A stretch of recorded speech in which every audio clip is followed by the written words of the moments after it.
So, some of you may remember about a month ago, I put out a video, which means I talked about it on stream, but I guess most people see my stuff through the videos, on Alex Jones' testimony and depositions relating to a defamation case against him from the families of people murdered at Sandy Hook. He lost all of these suits, declared so today. All of them. A Connecticut judge's ruling against the InfoWars host combines with decisions in Texas to grant a clean sweep for the families of 10 shooting victims.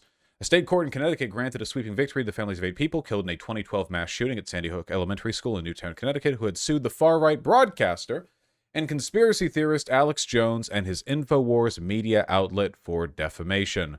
I think these were 4 cases split across the 10 the 10 victims' families. Combined with the previous rulings in Texas in late September, I think that's what we covered last time.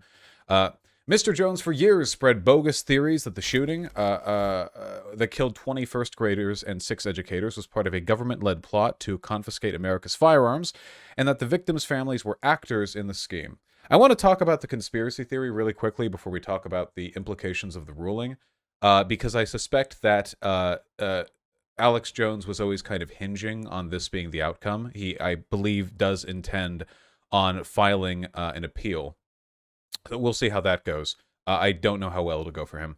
So the Sandy Hook conspiracy theory, which was like heavily pushed by Alex Jones for a good long time, was essentially oriented around the idea that it was a false flag that the government orchestrated in order to take people's guns. And by the way, how often does that actually work, right? Okay, there are so many things about this that are insane to me, okay? First of all, it didn't work, okay? It's America, right? We still have our guns. The last gun law legislation that came out was in response to what happened in Vegas, and that was under Trump, the bump stock ban.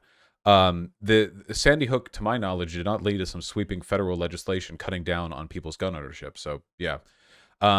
Additionally, this is the thing that I really don't understand. If you believe that Sandy Hook was a false flag, why would you say that children were crisis actors? Why wouldn't you just believe that the government hired a mercenary to do the job or like brainwash people into killing real kids? Like seriously, I actually don't understand this. If you were to create a conspiracy theory around this, the government could achieve the exact same goals 100 times as easily with far fewer potential like flaws for discovery in the future. Like why? Like, so they think that the government is evil enough to be like New World Order, like global conspiracy theory shit, but they're not evil enough to like do an actual school shooting. We did the death equivalent of a school shooting every fucking day in Iraq. What do you mean? What we kill people all the time. Why would they stop from doing that? Couldn't they just like seriously, you know? It would be like, you know how there are like JFK assassination conspiracy theories? It would be like saying that JFK was an actor who faked his death there. Like, because the conspiracy is that Harvey Oswald was like a CIA plant or whatever. It would be like saying that he was a CIA plant and JFK didn't actually exist or whatever. But doesn't QAnon literally believes that though. I guess that's right. That's true. I think that the reason why Alex Jones goes this way is partly to be entertaining because he knows what he says is bullshit. But I think it's also because the more you pull people from reality, the easier it is to pull them down that road in the future, you know?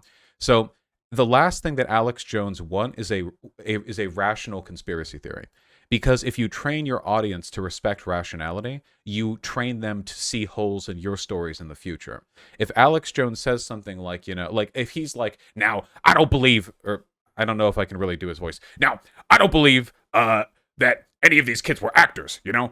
That's stupid. Actors? Are you kidding me? Kids? No. I think that the shooter was a government plant or something. Like, if you train them to look for logical holes in potential conspiracy theories, you're kind of training them to take you down in the future. Does that make any sense? Republicans do the same thing. Like, the crazier the story is, the less likely they are to call you out on stuff in the future because you're not really preparing them to assess the validity of conspiracy theories. Anyway, he does this all the time. This is a common like far right thing. But whatever the case may be, you know, obviously spreading these lies about the victims of this mass shooting has led to a lot of grief for the families. There were people accusing these families of dead children of being liars, government plants, actors. They endured a lot of harassment, so they sued, and Jones has lost the case. But he actually lost these cases by default. He never provided the court the documents that he was obligated to provide them. Which is what makes me think that this is actually kind of what Alex Jones expected. He wants to kick the can down the road. He'll appeal this decision. He didn't actually have any intention of fighting against this, possibly because his claims are legally indefensible. We'll see how things go in the future. But does Alex Jones really care about these cases? I mean, it takes money out of his pockets. These are civil suits, not criminal, so he's not going to jail. He's just going to offer them money. That's what he has to do. And he has plenty of money. So I don't imagine it's going to hurt him tremendously. I will say, however, just in a sort of general, just a general position of mine, it's that free speech is only valuable socially if it is meaningful and if it helps us arrive at moral and truthful positions. If people use their right to free speech to spread misinformation, which leads demonstrably to harm of innocent people, that would be an element of our free speech which we must excise in order to preserve the value of free speech itself. Free speech has absolutely no meaning, no worth, no utility, no value in a society, in a system where we do not hold people to account for vicious untruth. That is entirely opposed to the objectives of free speech. Is that still free speech, lol? Yes. If you want to maximize any social principle, you have to build walls around it. Same with freedom, after all. We make society more free by outlawing murder, even though to outlaw murder, you are necessarily imposing rules on people that did not exist prior. Anytime anyone who's a free speech extremist or an anything extremist, what you're really doing is opening up whatever you claim to value to undermine from the opposition, to people who don't actually believe in those things. Much in the same way that claims of necessity for free speech has been a rallying cry for the far right, people who do not give a fuck about free speech, we have to recognize that the only way to meaningfully preserve the value of that institution, that social priority, is by ensuring that it's not used in ways which destroy the value of free speech. I don't think what I'm saying right now is controversial at all. This is something largely held philosophically and legally. You do not see like philosophers running around shrieking that they're free speech extremists, scraw, you know, there's usually a bit more nuance to that. And if you sincerely believe that Alex Jones does not deserve defamation lawsuits for deliberate, reckless lies which hurt families, I think you're a piece of shit. And I don't actually think you care about free speech. I think you care about the right to hurt people through legal technicalities, or at least the people who you agree with politically, their right to hurt people through legal technicalities to no social benefit or value whatsoever. That's just not how society works. It's more complicated than that, and there are benefits to preserving the meaningful benefits of such a system, not simply invoking it in its name and term only. Where do you personally think the law should stand? I don't know, or the wall should stand. I don't know, and nobody knows. It's not about knowing exactly where these lines are. It's about understanding that there are basic ways in which we should defend the bad faith invocation of these concepts. I'll give you another example. Democracy. Democracy, at its core, is about rule by the people, their ability to make decisions about either what is done or who leads and determines what is done. But I am okay with laws which would prevent anti-democrats from being able to run in democratic elections.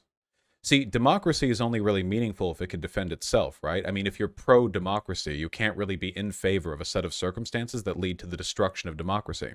So if you have candidates who are anti-democracy in the sense that they undermine it at any given point, they attack the institutions of or legitimacy of democracy with the goal of undermining it or replacing it with a more authoritarian system, it is pro-democracy to prevent them from being able to run. Much in the same way that it is pro-freedom to be able to arrest people for trying to murder or rape others, and it is pro-peace to declare war on Nazi Germany. These are not contradictions. These are walls we must build in order to define meaningfully the values that we hold dear. The alternative is to allow them to spread so wide, so far, and so unrestricted that they become meaningless as they're torn down by their internal contradictions. How would you distinguish what you're saying from an authoritarian "we need to protect you from yourselves" approach? That's not fundamentally authoritarian. Protect you from yourselves? Yeah, like outlawing personal nukes. Authoritarianism isn't that simple. If you sincerely believe, do you think an authoritarian would ever stand up and say, "We think that it is antithetical to the core of our democracy to allow people who seek to undermine our democracy to rule"? Is that what an authoritarian would say? No. An authoritarian would recklessly accuse others of being anti-democracy while subverting the systems and then seek to take control during the instability, which is exactly what Trump tried to do back during January 6th and all of the Stop the Steal bullshit. Pigeon, do you want to go back in the sweater? The line between authoritarianism and anti-authoritarianism has very little to do with the tools that you use and far more to do with the outcomes that you seek to achieve. Anyway, remember that. It's not about the tools that you use, it's about the outcomes you're seeking to achieve. It's very, very important. Lest people be citing Engels on authority, you know. Revolutions are not inherently bad things. But they can be, if they lead to bad outcomes.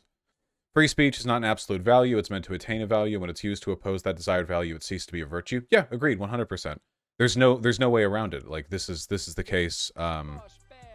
All values, everything that we socially prioritize, it has to be kept in check with systems that are meant to destroy contradictions internally. That's the only way civilizations can survive. By the way, if you disagree with me, you're actually disagreeing fundamentally with some of the principles of leftist advocacy, because the idea that capitalism is internally contradictory and lead to fascism is one of the most commonly held leftist positions. And the idea that you must preserve democracy is one which inherently entails the exclusion of fascist ideology. If you don't believe that, then you can't really believe. This is the direct. I mean, anyway. I just worry some people's understanding of this issue is so shallow that you could say something like, "I think we should prevent Nazis from taking control," and they'll be like, prevent them from taking. What do you mean? So they can't run? That's against their free speech value. Like, okay. What about sock dems? They fascist in that case? Everyone's a fascist but me. Thank you. All right. Let's move on.